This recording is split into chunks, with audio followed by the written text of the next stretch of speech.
Conviver com as sequelas de uma doença grave contraída ainda bebê não é nada fácil. E Mário Sérgio Ananias decidiu retratar sua trajetória no livro Sobreviver com Pólio. Na obra, ele fala sobre superação e desafios, traz referências históricas e faz esclarecimentos sobre os riscos de quem decide não se vacinar. Confira.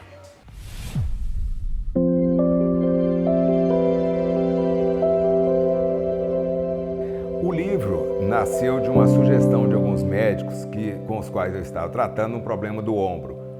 Mas não é a poliomielite que afetou a perna? Sim.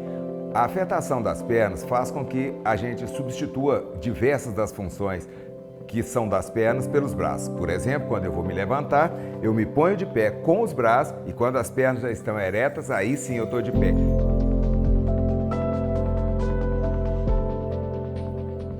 E esses médicos que me atenderam, eles sempre disseram o seguinte: fale sobre o problema da poliomielite, que ele é que causou todos os outros.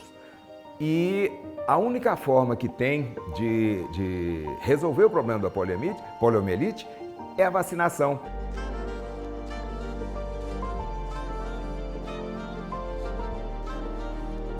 Não existe um outro tratamento. Depois que a gente foi afetado, se houve uma sequela, não há mais o que fazer, não há retorno.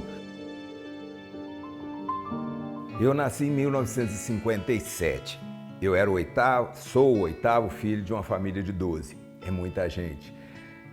Isso, de certa forma, foi muito bom para mim, porque impediu que os familiares me tratassem com muita deferência, com muita diferença. Fui o único da família que teve a poliomielite. A poliomielite me aconteceu no ano de meu nascimento, em 1957, um presente de Natal. Eu nasci em junho e peguei a polio em dezembro. As vacinas foram desenvolvidas principalmente a partir de 1953. A vacinação da poliomielite é uma das vacinas mais antigas que nós temos no calendário vacinal, né? A gente teve a meta dela preconizada é 95% da vacina da polio e desde 2016 a gente tem visto um declínio bem significativo em relação à poliomielite. Em 2016 a gente, alguns meses foram alcançados a meta vacinal. A partir desses meses do ano de 2016, houve um declínio em geral, não só da polio, mas especialmente da polio, que é uma vacina de extrema importância, né? E houve um declínio muito grande, a gente chegando nos anos mesmo da pandemia de 2021 a 72,7%. E a gente precisa alcançar pelo menos 95%.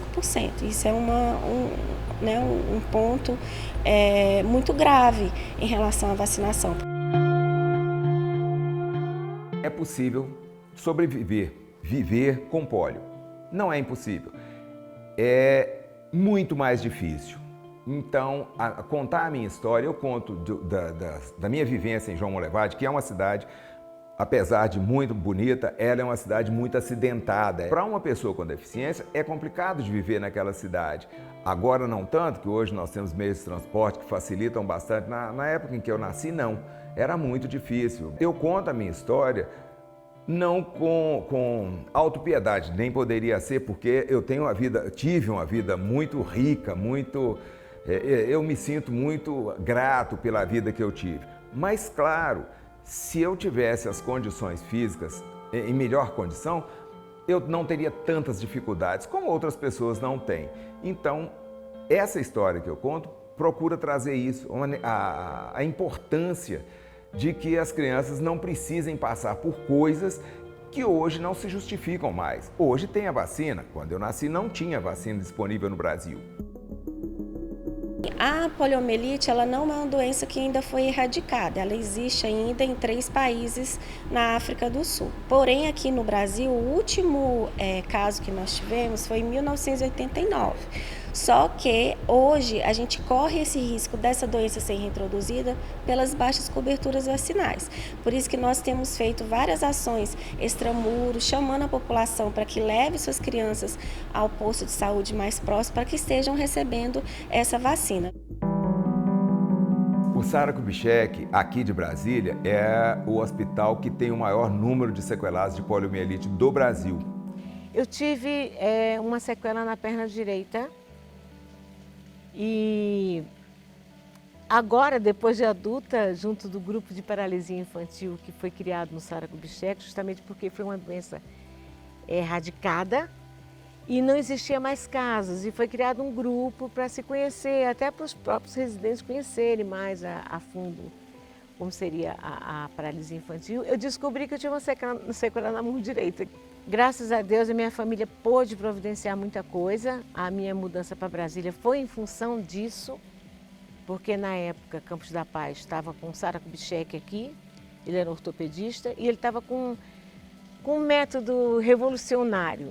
Esse livro do Mário foi importantíssimo para que as pessoas tenham um olhar mais específico para o tipo de problema que você enfrenta.